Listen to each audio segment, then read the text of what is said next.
Please join us on an electric car tour of the capital of the United States as we go with Intrepid Urban Adventures.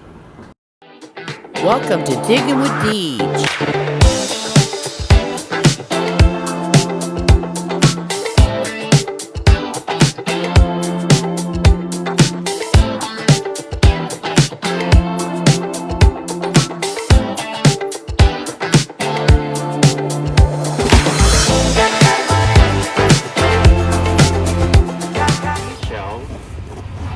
Traverse the National Mall.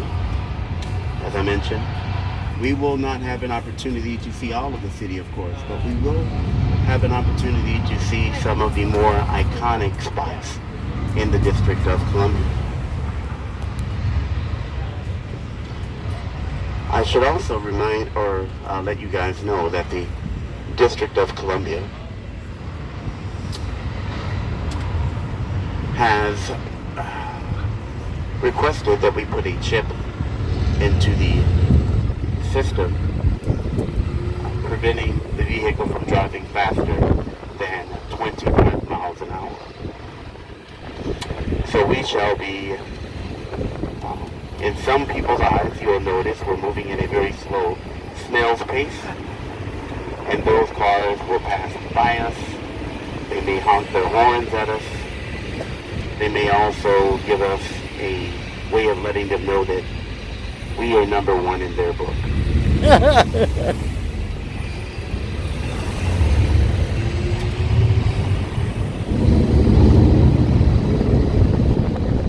So additionally, there will be no speeding. There's no driving fast. We also, if we happen to be chased by someone, we undoubtedly are going to get caught.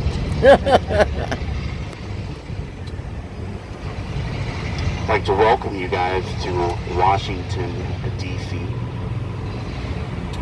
The District of Columbia was established in 1790. It was established through an act of Congress referred to as the Residence Act. Through this act of Congress, the President of the United States, who was actually George Washington, he was elected the year before, he was given the authority to establish a new capital city. George Washington would eventually go on to establish the location that you see here, and I do apologize for the bump. He would go on to establish the location that you see here, which is the nation's capital. He would go on to do so because of two reasons, according to him: the establishment of Alexandria and Georgetown, Maryland, and the mouth of the Potomac River. George Washington believed that those two communities that existed here would serve as a great way of establishing immediate commerce for the new nation's capital. He also believed that the mouth of the Potomac River was the future of travel or future of transport for this region. He thought establishing new territories and new states would come by going up the mouth of the Potomac River. Historians believe that he chose this area largely because he lived at Mount Vernon, which was 10 miles away. Mount Vernon is a very interesting location. George Washington would choose this area, which actually bewildered some people because there were already established cities that had been U.S. capitals, and many of them thought you simply go back to make one of those capitals the new capital once again. Previous U.S. capitals at that time had been New York City, which was the first, Annapolis, Maryland, Baltimore, Maryland, York, Pennsylvania, Princeton, New Jersey, Trenton, New Jersey, Lancaster, Pennsylvania, and in 1790 the U.S. capital was Philadelphia, Pennsylvania. So many people thought that it made sense to use one of those locations, but George Washington said there was one major flaw to all of those states, and that major flaw was the establishment of a state. George Washington did not want a state to have control of the nation's capital. He wanted the federal government to have control of the nation's capital and did not view it as a positive because he thought having a state be in control did not make all the states equal. And he wanted to develop equality in the country via the states. So he wanted this area to have simply one location that had no state jurisdiction. Congress in Washington were able to convince Maryland and Virginia to give up land to establish this location. They would eventually go on to establish 100 square miles of land to create the nation's capital that you see here. This location eventually would be created to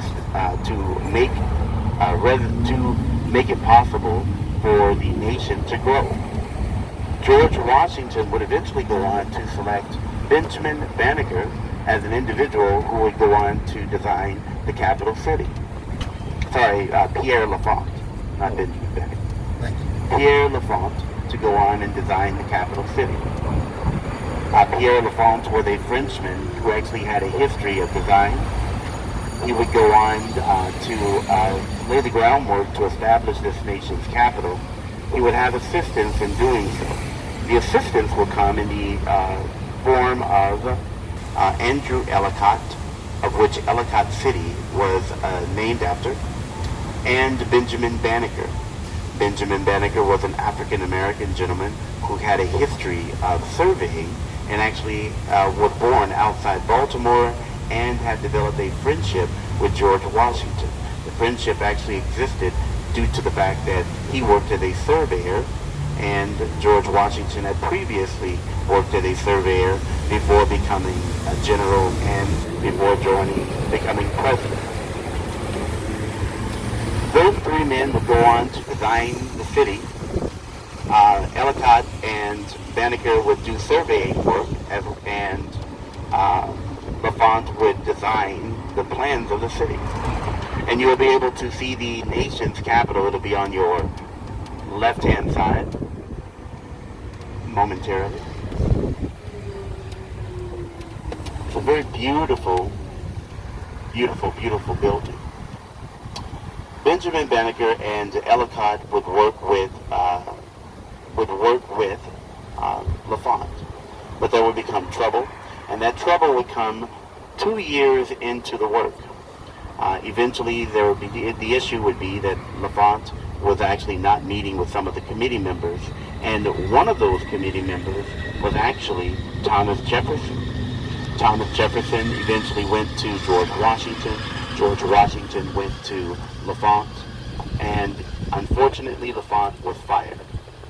Lafont was frustrated and angry and decided that if he's going to be fired, then he will take the plans of the city and there will be no city without his plans. What he did not know is that Benjamin Banneker, the African-American gentleman, had an almost photographic memory. And so Benjamin Banneker was capable of redrawing many of the things that were shown to him by Lafont, and also worked with Ellicott to go on and develop the rest of the plans, and they presented those plans to George Washington. George Washington eventually approved of the designs, and we would use those designs to establish our capital city that we have today. The U.S. Capitol that you see in front of us is one of the first structures that was designed during this time. The U.S. Capitol, as we see, is 288 feet tall. The structure stands at 751 feet long. It's also 350 feet at its widest points. The U.S. Capitol that you see is a very formidable structure, but I should tell you that in 1800, when this structure was actually completed in the first phase of construction, the only structure that was here was the middle section that we see today. underneath the dome and beside the furthest part of the building. Just the middle section was the only portion that was present during that time. We would eventually have our nation's capital, U.S. Capitol building, to grow, but in 1800, which the construction began in 1793 in September, it would be 1800 when the construction was in a condition well enough to allow Congress to come from Philadelphia down to Washington, D.C. Congress would come down to this location and take residence here, and in doing so, take office space. They also have their offices inside the Capitol building, and during that time, they would eventually expand to the extent that they're able to have 6 buildings, 3 on each side, to house the Senate and the House. The Senate is the upper house. The Senate serves 6 years. There are 100 senators that serve in that capacity. Their offices and committee stations are all in that section. There's also buildings on the opposite side, and those buildings on the opposite side is for the House members. The House, there are 435 House members, and they serve 2-year terms. If you notice anything that smells quite unusual, maybe perhaps sulfur, the reason is unfortunately because the District of Columbia, as I mentioned before, was built partly upon a swamp, and much of the area still lingers the scent that exists. Many people have said it's actually embedded into the ground and into the piping system, and unfortunately there's not much the city can do to eradicate that scent. They have spent millions of dollars over a course of years in trying to fix the problem and have had very little success. One of the structures that I want to make note of here on the Capitol grounds is the structure that's directly here. This structure was actually created to honor the Confederate Navy, the U.S. Navy that fought during the Civil War for both sides. The structure that you see has justice holding a wreath, and also at the very bottom you can notice there is war and peace, 2 children. The child that is war is wearing a helmet, and the child that represents peace is actually wearing a garland. The structure is very beautiful and was commissioned to honor the Civil War soldiers who represented the Navy. The U.S. Capitol building, as I mentioned, was eventually finished in phase 1 of the construction of the building, and in phase 1 they were capable of bringing Congress to this location to take up office residence. They eventually would have, in 1811, considered the structure finished, and they were able to establish at this location a full actual Congress with no construction work that was being done. Side of this structure, the Supreme Court was established in 1935. Previously, before that, the Supreme Court actually met inside this building on the Senate side from 1861 until 1935. During that time, they also did meet in a couple of other cities around the country, and prior to that, they actually had no semi-permanent location, and they simply went from city to city and were in various locations from 1803 until 1861. The reason that they eventually came to this location in 1861 is because of the Civil War. The structure at that time was slightly different, and we can get to that a little bit more later. This structure would be damaged during the War of 1812. In 1814, they eventually would have to have the structure renovated, which meant Congress had to meet in a separate location. Congress would eventually meet in the building where the Supreme Court sits today. There was a separate building there before, and that building is where the Congress would meet during that time of renovation. In 1819, they would do enough renovation to be able to bring Congress back to this location, and in 1828 they had actually completed redoing the dome. Although it wasn't the dome that we see here, they built a dome that was made of aluminum and wood. They still had plans on renovating that dome, but at that time, in 1828, they felt they had more pressing issues to deal with, and also they were running low on money to be spent to renovate the dome the proper way they wanted, and thought that the one that they were able to create in 1828 would be well enough until then. If you're looking for more treasure hunting adventures, please check out some assorted playlists on different types of treasure hunting that I've created for replay. Get out and find your treasure, folks. It's just out there waiting. See you soon.